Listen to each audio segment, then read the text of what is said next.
Salut à tous et c'est parti pour la dernière ronde de Bourgoin-Jallieu. On est à la ronde numéro 5. À la ronde 4, j'avais gagné contre Agron Bislimi après une partie avec beaucoup d'émotions. Et le jour d'avant, j'avais fait 2 sur 3, donc je suis à 3 sur 4. Ici, c'est la dernière ligne droite. Je suis à 3 sur 4 et si je gagne, je suis garanti d'avoir un prix. Si je perds, ce n'est pas grave, je gagne quand même du hello parce que j'ai quand même fait une grosse perf à la ronde d'avant. Mais du coup, à voir. Je suis content de faire nul, je suis content de gagner, je suis content de faire nul, enfin de perdre. Bah, mon bon tournoi, peu importe. Mais évidemment, je joue quand même pour la victoire. Ici, Jocelyne joue cavalier F3. Donc je joue contre Jocelyne, un 1900 Elo de Grenoble. Cavalier F6, G3. Une est indienne. Donc ça s'appelle l'attaque est indienne, ça. Une ouverture qui va m'étonner. Parce que je me dis, bon, il joue pas pour la victoire. L'est indienne est en général une ouverture qui fait plutôt nul. Je joue D5, il joue fou G2. Et je réponds C6, la défense yougoslave. Pourquoi? Mon but est de contrôler le centre et faire en sorte de développer mon fou rapidement en G4, jouer E6, fou D6 et roquer. Avoir une position très solide qui va me permettre d'avoir aucune faiblesse. Ici, Jocelyn, on va dire, répond avec petit roc. Je joue fou G4, du coup, mon but est d'échanger le cavalier quand on me force à le faire, celui de E6, fou D6 et petit roc. Et ici, Jocelyn va jouer cavalier E5. Un coup qui va m'étonner. Je ne le connais pas. Après, honnêtement, j'ai pas vraiment étudié cette ouverture. Je sais juste qu'elle est très bonne pour les noirs. Enfin, qu'elle est très jouable et qu'elle est facile. Ici, Jocelyn attaque mon fou. Moi, je vais rapidement jouer fou F5. Je vais me dire en fait que mon fou, je veux pas l'échanger comme ça parce que ça mettrait mon cavalier sur une case un peu affaiblie. Et le cavalier en E5, mine de rien, peut être faible à des coups comme cavalier BD7 dans le futur. Parce qu'il se fera attaquer. Donc je me dis, ok, je suis content, perso ma position, je garde un développement qui est très logique, et lui mine de rien il a un fianchetto qui est coincé fortement par ma structure ici à l'aile dame, et le cavalier est trop loin, donc j'ai l'impression qu'il n'a pas fait grand chose. Ici Jocelyn répond avec D4, donc un coup qui est assez inhabituel dans les standards, on préfère jouer en général sur D3, pour garder une structure très solide et rapidement pousser sur C4 ensuite. Mais ici il va jouer D4, donc il va contrôler la case du cavalier, et il va ouvrir le fou. Le problème, c'est que du coup ici, en fait, le fianchetto va être complètement mort ici. C'est-à-dire qu'il a figé la structure sur case blanche là où il y a son fou. C'est-à-dire que son fou va être très très très faible. Ici, je réponds qu'avec BD7 rapidement pour me développer. C4, attaque mon pion. E6, je le défends solidement. Prise, et si je prends du pion E afin d'ouvrir ma colonne E et garder surtout cette structure qui est gênante pour les blancs. Ici, cavalier D2, joué par Jocelyn qui va essayer de se diriger vers la case F3 pour consolider son cavalier. Moi je m'en fiche pour l'instant, je joue fou D6. Au cas où, si je prends, ce n'est pas vraiment utile, parce qu'après pion prend, cavalier, il y aurait peut-être des coups comme du coup cavalier F3, fou F4 qui vont arriver. Et il a quand même un pion qui est très très gênant, qui est doublé certes, mais qui est gênant, et donc j'avais pas envie de rentrer là-dedans, je préfère jouer fou D6 pour rapidement roquer. Cavalier DF3, donc Jocelyn développe son cavalier en venant consolider le sien. Mais moi j'avais déjà anticipé ça. Et je balance une idée que j'avais déjà jouée, si vous vous souvenez, à Albertville en rapide. Donc je suis content d'avoir mémorisé cette idée, qui avait du coup porté ses fruits dans le rapide, c'est-à-dire fou E7, fou E4 je veux dire. Et là, on a du coup une position qui est très similaire à celle que j'avais à Albertville, où juste ce cavalier est vraisemblablement cloué, parce que dès que tu le bouges, je vais échanger. Et ce cavalier est mine de rien un peu sous pression. Ça veut dire que je pourrais peut-être à un moment avoir des fous points F3 pour déconnecter un défenseur du cavalier et gagner le pion. Ici, Jocelyn va rapidement jouer fou F4, donc pour parer cette menace avec le fou, venir défendre le cavalier. Et ici, il peut aussi menacer par exemple sur petit roc, ce serait une erreur, à cause de cavalier prend C6, qui là découvre une attaque sur le fou et attaque la dame. Donc je suis obligé de prendre le cavalier et maintenant la dame ne défend pas le fou et donc il simplement fou prend F4 et il a gagné un pion. Donc ça c'est une tactique où il faut être vigilant. C'est pour ça que ici je joue dame C7 pour défendre le fou et préparer du coup le petit roc. De plus, ma dame se mêle à l'attaque du cavalier. Maintenant, fou prend F3 peut toujours être une menace. Ici, il joue tour C1. Et ici, je vais hésiter à jouer cavalier, à jouer fou prend F3. Mais je vais le dire en fait qu'après cavalier prend D7, j'ai pas grand chose. Parce que après prise, j'ai pas réussi à faire grand chose, il a encore un fou qui est très fort.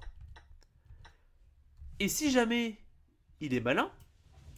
Après prise, prise, prise. Je reviens en arrière. Même il y avait prise ici apparemment. En fait, la position elle est très critique, elle est très très complexe. Bon, ici il s'avère que je me suis trompé dans la ligne, je vais juste rectifier un petit peu. Donc ici, fou prend, cavalier prend, pion prend, dame prend, fou prend. Ça c'est différent. Parce que là ici, il a déjà une pièce de plus. Et c'est tout en fait, il a juste récupéré une pièce. Donc, il faut être vigilant. Là ici, j'ai une attaque, peut-être avec tour G8. Mais évidemment, j'ai pas voulu rentrer dedans. La ligne était trop brouillonne pour moi, donc ici je me suis dit, ok, on va pas se compliquer la vie, ça fait 2 jours que je fais des échecs, mes calculs doivent être erronés, je vais jouer petit roc. De toute façon, c'est très logique, c'est très solide, ça ne peut pas être mauvais. Ici, Jocelyn va jouer B4. Un coup qui est selon moi très très imprécis. En fait, l'idée c'est que B4, son but c'est sur simplement fou prend, de peut-être jouer sur cavalier.f7, par exemple, pour venir découvrir une attaque sur le fou, sur le cavalier, et fragiliser mon roi. Sauf que là, ici, moi je vais réfléchir, je vais calculer beaucoup, et là maintenant je vais me dire, attends, mais j'ai fou prend maintenant, c'est différent. Parce que déjà, bon, s'il prend du fou ou du pion, pour illustrer, je vais faire avec le fou, déjà il perd le cavalier, parce que maintenant il y a cavalier prend, pion prend, fou prend, et dame prend, et j'ai gagné un pion. Donc ici, il est obligé de faire autre chose, vraisemblablement de prendre le pion D7. Et là, je vais pouvoir prendre de la dame, parce que sinon, il y a cavalier prend F6. Après, il va probablement prendre du fou, parce que sinon, s'il joue au cas où sur fou prend F3, il y a probablement un coup comme fou prend B4, simplement, hein, je gagne un pion. Donc ici, fou prend D6, dame prend D6, fou prend F3, et maintenant le pion B4 finit en l'air. Et même si je joue tour B1 pour attaquer, ici, j'ai dame E7 qui remet en arrière, qui replie la dame, en défendant le pion B7 et j'ai gagné un pion. Donc je vois ça et je me dis, purée, fou prend F3, meilleur coup, incroyable. Et ici, Jocelyn, ça va se voir, il va réfléchir beaucoup, il s'y attendait pas. Il va réfléchir peut-être 5, 10, 15, 18 minutes. Et je vois qu'il prend sa main un peu de manière tremblotante et il balance cavalier prend C6. Un coup qui à première vue me fait très peur parce que bah c'est un sacrifice et je me dis purée j'ai pas vu mais sur pion prend il y a fou prend et il a réussi à regagner son pion. Je suis pas bon et en fait je vais voir à la position de plus près et je me dis en fait attends j'ai déjà pris un cavalier et là je vais prendre un deuxième cavalier donc j'ai gagné 2 cavaliers et lui va récupérer qu'un seul fou. Jocelyn vient de me donner une pièce. Il me donne une pièce en un. Bon, du coup, moi, au bout de peut-être 3-4 minutes de réflexion, du coup, pour que je me rende compte de ça et que je calcule bien tout, je prends. Fou prend F3. Fou prend F4. Puis on prend F4. Et quand on fait l'état des lieux, il a un fou en pièce mineure, j'ai 2 cavaliers. J'ai gagné une pièce. Jocelyn m'a donné une pièce. Donc là, moi, je suis content et je suis un peu confus. Mais je suis content surtout parce que du coup, je me dis, bah, merci pour la pièce de plus, frérot. Enfin, je veux dire, moi, je prends la victoire. Mais Jocelyn va quand même bien se battre. Il va commencer, bah, moi je commence par cavalier B6. J'aurais pu prendre le pion F4, mais j'avais pas envie de prendre C6. Donc à la place, je joue ça pour me rendre en C4 pour bloquer la tour. Ici, Jocelyn va répondre avec B5 pour jouer sur le clouage. Je réponds cavalier C4. Et ici, Jocelyn va répondre tour prend C4. Un coup critique qui est en gros un dernier essai. Mais il veut en fait sur pion prend, jouer de pion prend et faire en sorte d'avoir des pions passés doublés, des pions passés liés qui peuvent être gênants. Ici, déjà, il menace par exemple E4. Peut-être E4, D5, E5, D6, vous voyez, vraiment essayer de jouer rapidement sur les pions. Et une promotion qui risque d'être inévitable. Après, en contrepartie, j'ai quand même une tournée de plus. Il a 2 pions, et j'ai une tour contre 2 pions. Donc c'est très très logique. J'ai juste une position qui est gagnante. Ici, je vais rapidement jouer fou prend F7. Enfin, dame prend F7. Ici, j'aurais pu, si j'avais envie d'être très stable, jouer simplement tour Fe8 et tour AD8 pour complètement figer en réalité la position des pions blancs. Et j'aurais peut-être dû faire ça. Mais ici, je vais commencer par dame prend F4. Ici, je joue E3 pour attaquer ma dame. Je réponds dame F5 pour essayer de canaliser les poussées au centre. Et il joue D5. Du coup, c'est défendu, hein, au cas où c'est très bien défendu. Et ici, il s'avère que ces pions sont quand même assez gênants. Ici, je vais répondre dame G6, avec l'idée que sur roi H1, j'ai cavalier E6, E8. Avec l'idée de contrôler du coup un peu la poussée. Ici, il s'avère que sur E4, je l'avais un peu oublié. Mais je me suis dit que c'était pas si grave. Je vais jouer Dame D6 pour combler la poussée. Il joue Tour E1 pour tenter de la forcer. Et je bloque avec la Dame. Et je me dis ici, ça va. Et avec un peu de réflexion, parce que Jocelyn, du coup, il réfléchit énormément. Hein. Il est déjà un peu en Zeitnote, mais moi, je commence à réfléchir énormément. Je me rends compte qu'il a peut-être Fou G4. Avec F4 qui va arriver. Et il va pousser D5, il va pousser E6, il va pousser F7. C'est critique. Et Jocelyn, il prend sa main, il prend son fou et il joue Fou G2. Et je me rends compte que c'est encore pire parce que maintenant le fou il garde son contrôle de la très bonne diagonale. Et il va pousser F4. Je joue rapidement cavalier D6. Avec l'idée que sur F4, du coup, je puisse prendre. Et j'avais vu sur E5, cavalier F4. Vous avez vu que ça se met en mode alternatif parce que, en fait, je ne l'ai pas joué. Pourquoi ? Parce qu'à la base, je me suis dit, ok, il y a ça, ça. Et c'est un problème pour moi parce qu'après ça, il y a ça. Et si jamais il prend, j'ai prise. Je me dis que ça va, tu vois. Mais, je me rends compte qu'il y a simplement D6 ici. Puis C7, ça va arriver. Et sur tour C7, il y aurait fou B7 peut-être. Ou alors D7 simplement. Il va réussir à promouvoir. Donc je vois ça, je me dis, waouh, où est-ce que je me suis foutu ? Dame prend, du coup, il joue E5. Et là, je vais réfléchir peut-être 10-15 minutes pour bien voir que ça ne fonctionne pas. Donc je vais vraiment calculer tout. Et je vais me dire finalement, bon, j'ai pas réussi à tout calculer. Je vais pas dépenser tout mon temps sur ça. Je vais jouer un coup qui n'était pas le meilleur sur l'ordinateur, mais qui est selon moi logique pour tout consolider. Et je vais jouer tour FE8. Ici, il s'avère que l'ordinateur préfère tour AE8, mais je me suis dit tour FE8 pour faire en sorte que l'autre tour puisse venir en C8 ou en D8. Et oui, je donne complètement un cavalier, mais en fait, je me suis dit, j'ai une tournette de plus. Ces 3 pions sont beaucoup trop dangereux. Autant que je prenne, comme ça, ces 2 pions, ils sont complètement figés. Et je reste avec ma qualité et mon pion de plus maintenant, parce que j'ai pris le pion F2, enfin F4, j'ai pris le pion E5, j'ai pris le pion C4. Globalement, j'ai juste une qualité et un pion de plus. Ces pions sont encore dangereux, mais je pense pouvoir la tenir. Ici, Jocelyn va du coup réfléchir encore un petit peu plus et il va finalement jouer tour F1. Je joue tour E7, mon but étant de venir doubler les tours, et il joue dame F3. Donc là, vous voyez, il commence à mettre pression sur F7. Je joue tour AE8, et il joue dame G3. Une idée intéressante. En réalité, il veut que j'échange. Pourquoi ? Parce que la dame est la seule pièce qui empêche la poussée. Donc après pion prend, le problème c'est que là, D6 va arriver, C7 va arriver, D7 va arriver, et il va promouvoir. Donc je n'ai pas intérêt à échanger. Même si j'ai évidemment une envie pressante de prendre cette dame, parce que j'ai du matériel en plus, je ne peux pas la prendre. Enfin je peux, mais je me mets en danger. Donc à la place, je vais réfléchir un petit peu, et je vais jouer tour E5. Ici, il faut savoir que j'ai aux alentours des 15 minutes, et lui, il doit lui rester... Non, il doit me rester 20 minutes ici. Et lui, il doit lui rester genre 2 minutes. Donc vraiment, on est déjà en Zeitnote, on est déjà l'un des derniers dans la salle. Globalement, c'est déjà vraiment le cœur du jeu. Il joue dame F4 pour attaquer le pion F7 et attaquer le pion C4. Et ici, je me dis, purée. J'avais du matériel en plus à gogo, à poison, et je vais la perdre. Parce que Jocelyn, il est trop fort en fait. Là, il a réussi à me trouver du contre-jeu de nulle part, il va pousser ses pions et il va damer. Mais finalement, je me ressaisis, je me dis, attends.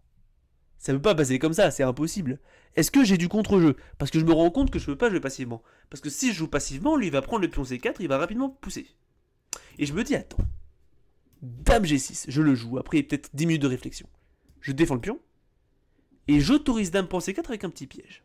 Il s'avère qu'il joue dame prend C4. Je joue tour E2 pour attaquer le fou, et menacer le mat. Ici, Jocelyn est obligé de jouer quelque chose pour développer le fou. Ici, attention, tour G1 évidemment ne fonctionne pas, à cause de tour prend G2, un magnifique sacrifice de tour qui vise en fait à faire sur tour prend G2, tour E1 échec, et mater comme ça le roi blanc de manière immédiate. Donc ici, Jocelyn va jouer fou F3. Donc il bloque la menace, maintenant le fou défend la case G2, il attaque la tour. Ici j'ai plusieurs choix, mais il s'avère que j'ai décidé de jouer tour D2. Tour E1 était le coup qui gagnait directement en réalité, mais avec la panique et le Zeitnote, je ne l'ai pas vu. J'ai préféré jouer tour D2, pour essayer encore une fois de limiter l'ampleur des dégâts pour faire en sorte que sur D6 je puisse simplement récupérer. Et j'ai prévu aussi, peut-être dans le futur, de jouer peut-être un coup comme tour, soit tour E5, tour H5, soit carrément tour E2, quand le fou disparaîtra. Je garde aussi une vue sur la deuxième rangée. J'ai peut-être moyen de jouer sur tour C2 au bout d'un moment. Globalement, je suis intéressé, quoi. Ici, il joue C7. Et là, c'est le problème. Là, le problème, c'est que ce coup est pas ouf.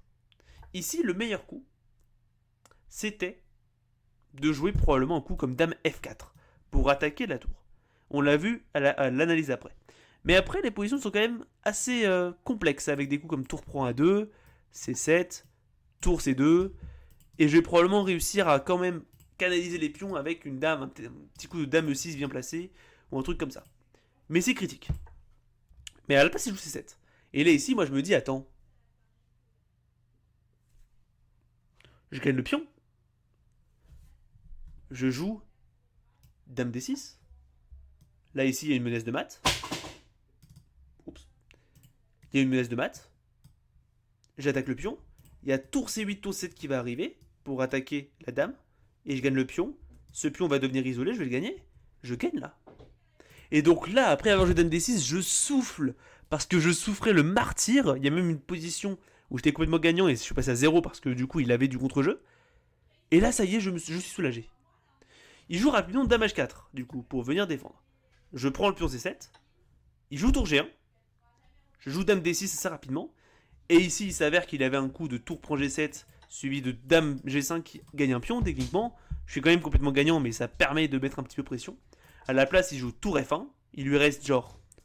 Là, en fait, tous les coups qu'il va jouer, ça va être en 30 secondes. En fait, il joue avec l'incrément. Ici, je réponds avec tour prend D5. Donc là, ici, c'est simple. J'aurais pu jouer autrement, genre tour prend A2. Mais je me suis dit, ce fou, il me saoule tellement, et ce pion, il me saoule tellement, que je vais simplement prendre le pion. Comme ça, si tu prends, je vais pouvoir prendre ici pour attaquer le roi. Force roi G1. Je vais prendre. Et là, ici, juste une finale tour dame. Mais où j'ai 3 pions de plus. Ça devrait pas être très compliqué de la gagner, celle-là. Donc je me dis, ok, tour prend D5. Si tu lui échanges tout, je gagne. C'est pour ça que Jocelyn ici ne prend pas, il va jouer Dame C4, donc il accepte d'avoir perdu un pion pour plutôt essayer de jouer le contre-jeu. Je joue tour D2, donc je remenace mat, donc il joue fou G2 pour bloquer du coup la vue de la tour. Je joue Dame E6, ici attention, hein, menace importante, si je joue tour A2, je perds la partie sur Dame prend F7, avec Dame prend E6 qui va arriver, Dame prend 8 qui va arriver ensuite. Donc je perds. À la place du coup, je joue Dame E6 pour bloquer la défense, faire en sorte que s'il récupère, je vais prendre de la tour. Ici, la tour est pas sur la bonne colonne. Hein. Ici, sinon, il y aurait des maîtres du couloir, mais ce n'est pas le cas ici. Donc ici, voyant que sa dame était menacée, Jocelyn n'a aucune envie de l'échanger, parce que s'il l'échange, ça veut juste dire qu'il y a une finale complètement perdante. Donc il joue Dame F4. Tente de garder la pression sur la case F7 et attaque ma tour. Moi, je la bouge tout simplement en A2, je viens récupérer le pion. Fou F3 proposé par Jocelyn, qui vient peut-être se diriger vers la case H5. Je joue Dame E5. Mon but étant d'attaquer la dame, forcer l'échange. Si jamais tu refuses de l'échange, il faut que tu ailles en H4. Hein. Si par exemple tu viens ici, Yamat, la tour se mêle à la dame. Donc ici, Jocelyn vient en H4, donc il refuse l'échange en défendant le pion. Je joue G6. Pourquoi ? Parce que je veux empêcher les fous H5. Là, je mets tous mes pions sur case blanche, donc pour limiter ce fou-là. Et je veux tranquillement, simplement me créer une case de sortie pour le roi, pour éviter de prendre des mains du couloir. Ici, il joue fou C6, attaque ma tour. Je reviens tranquillement en F8. Il joue tour E1 pour attaquer ma dame. Et ici, je suis content. Je souffle vraiment. Tour A1. Je gagne, c'est bon. Parce que l'attaque de Jocelyn s'évapore ici. Elle s'évapore complètement. Parce que sa tour, qui était un moteur très très important, est maintenant clouée au roi. Et défendue par la dame. Ça veut dire que Jocelyn va être obligé de l'échanger. Donc ici, il joue tour prend 1. Dame prend 1. Et ici, Jocelyn, il lui reste être une minute. On est dans la 3ème heure encore une fois.